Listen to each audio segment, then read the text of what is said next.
I don't know about you all, but I'm excited to work for the Louisa, for president, senate, whatever you do next campaign, I'm there. And I just want to start first by thanking my staff.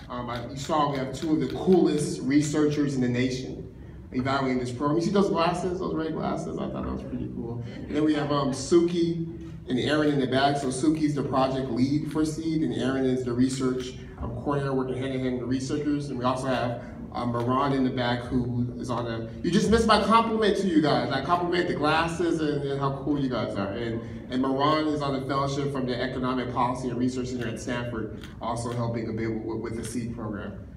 So I understand we've been talking about this all day. You've heard from the experts, the researchers, the storytellers. So I'll be brief and just say, how did we get to this point? And also just how proud I am to be mayor of a city that's actually talking about the real issues facing everyday Stocktonians. I remember I knew it was a Stockton issue, but I was really shocked when I read that 1 in 2 Americans can't afford one $400 emergency. And I was shocked because that's not just people in poverty. That's a lot of people. That's half the people. That's people we see every day. That might be some of us. And I was also shocked at how the level of response or even the level of discourse didn't seem to match the need of millions and millions of Americans. People who are working harder and harder, only to fall further and further behind. People who are working themselves literally to death and still can't pay, not for luxury yachts, not for $2 trillion in tax cuts, but to put the lights on, to pay for water, to pay for rents, particularly in communities like Stockton where rents are rising faster than anywhere else in the nation. So it was in this backdrop. My first year as mayor, we were having a meeting, and once a week we used to, and now it's every so often I send a bunch of questions to my staff in terms of what more can we do. After spending 4 years on city council, and also after being born and raised here, I recognize that we could do a lot of work, but Stockton will continue to struggle and continue to have many of the same issues with economic development and crime and educational attainment if we didn't find a way to really wrap our heads around how do you solve for poverty? How do you address issues of poverty? So I sent my staff an email about midnight, it's my thinking time, and I said, hey, you guys, find me the most radical intervention you could find, particularly around this idea of poverty. And I said, do not give me any programs. I know about the Harlem Children's Zone. I know about Cradle to Career. Give me something I haven't heard of. Like, what's the craziest thing you could come back with? And 2 days later, they came back with, you could just give people money. And this was 2017, so it's before I had done a lot of research. It was before I had spent time in living rooms and in churches and in conversations with a lot of folks. So I said, that's crazy. I said, who is literally giving people money? There's no way a solution this complex can be solved that simply. And then they said, well, Mayor, there's a pilot in Kenya with Give Directly that shows some promise. There's some work being done in Finland that shows some promise. There were studies done in the 70s in this country that showed some promise. And there's a couple TED Talks that talk about poverty is not about a lack of character or a lack of intellect. It's very simply a lack of cash. And they said, so this may be the way to go. And then I said, okay, well, it's my first year as mayor. I don't want to get yelled at yet, so let's save this for maybe term 2 if I've been lucky enough to be reelected. I said, how will we even pay for something like that? And serendipitously, the next week, I was at a meeting about the gig economy and about how many people are working 2 or 3 1099 jobs with no protections, no benefits. And figuring out how do we do portable benefits. What does it look like for your Uber drivers or your Lyft drivers or your Uber Eats folks or your contractors, your freelancers, your designers? What's it like them to have benefits that people take for granted, like healthcare and things of that sort? So we were in this conversation and someone from the Economic Security Project stopped me. And she said, well, Mayor Tubbs, how are you? I said, I'm great, how are you? And we talked. I said, what are you working on? And she said, we're looking for a city to pilot a guaranteed income in. And I said, I have a task force actually working on this very issue. We met last week. There's a proposal on my desk, and we're evaluating the efficacy here in Stockton. And they believed me. Well, it was kind of true though, but they went for it. So over the course of a year, we spent time figuring out what would it look like.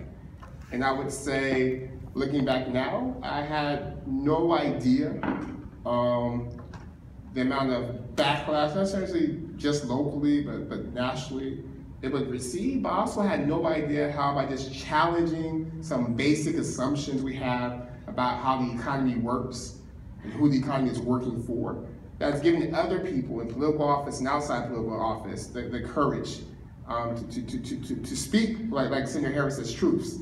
If you had told me 2 years ago when we were talking about this that the cities of Chicago would be calling me and saying, can you come out and help us design our basic income pilot because we're doing a task force, I would say, no way. Little old Stockton, if you had told me that the cities of Newark or I think then we get an email from Korea. We just got an email from like Korea and for Colombia and other places who are interested in looking at basic income. I would say there's no way. And I think that speaks to not necessarily the solution or not necessarily the pilot, but just the need that people are really suffering. That a lot of these things we hold as true as Americans aren't true for a lot of us. We're taught growing up about this meritocracy, that if you work hard, you at least have the basics taken care of. And that's simply not true. The hardest working people I know in this community, I'm thinking about my migrant workers, I'm thinking about my child care providers, I'm thinking about my Uber Lyfts and Uber Eats drivers, I'm thinking about the folks that do the manual labor most of us don't want to do. They work incredibly hard, literally to death, literally getting sick, to be stressed and anxious, and still not being able to pay again for necessities. We spend a lot of time growing up talking about that there's dignity in work, that it's good to work, that with work comes dignity.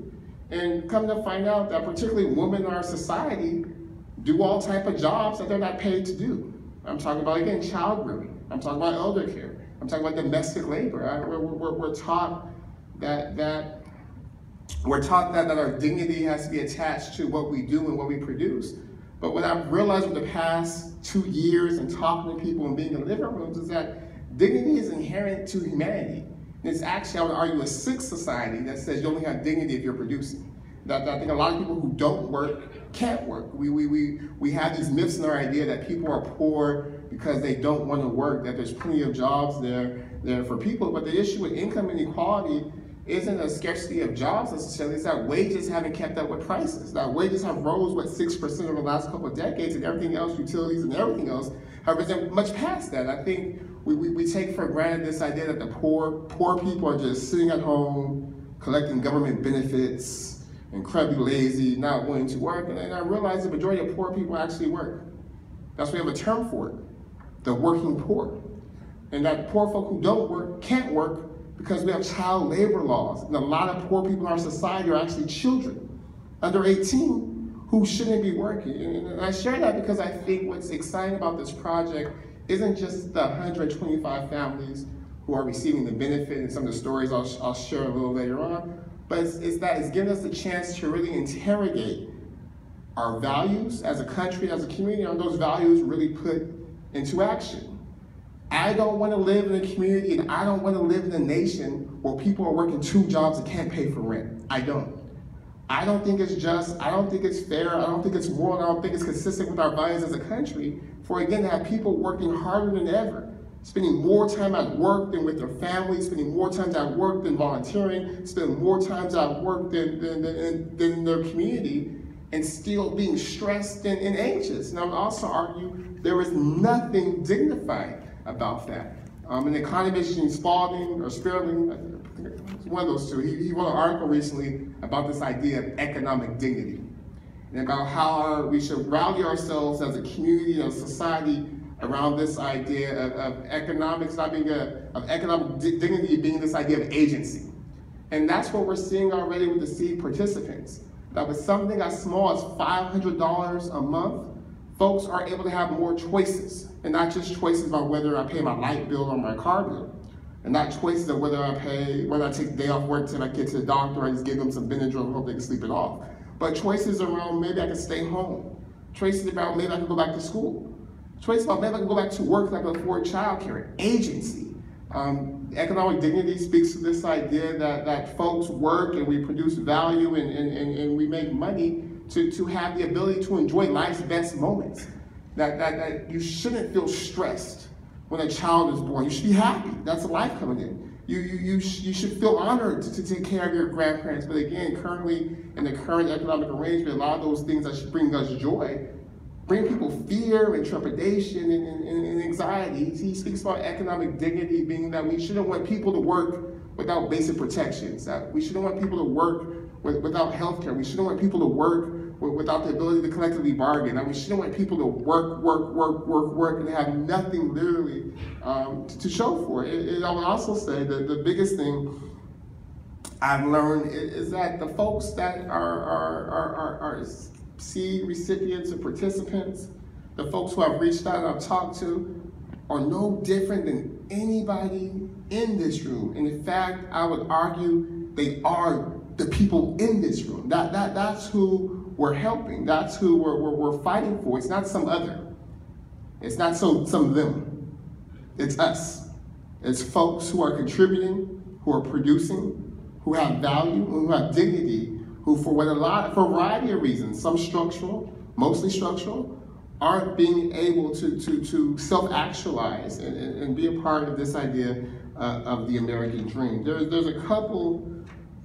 one story